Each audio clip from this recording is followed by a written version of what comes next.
செம்பூவே பூவே உன் மேகம் நான் வந்தால் ஒரு வழி உண்டோ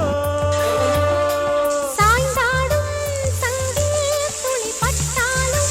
முத்தாகிடும் முத்துண்டே படை கொண்டு நடக்கும் மன்மத சிலையோ மன்னவன் விரல்கள் பல்லவன் மொழியோ இமைகள் உதடுகள் ஆகுமோ வெட்கத்தின் விடுமுறை ஆயுளின் வரைதானோ செம்பூவே பூவே உன் மேகம் நான் வந்தால் ஒரு வழி உண்டோ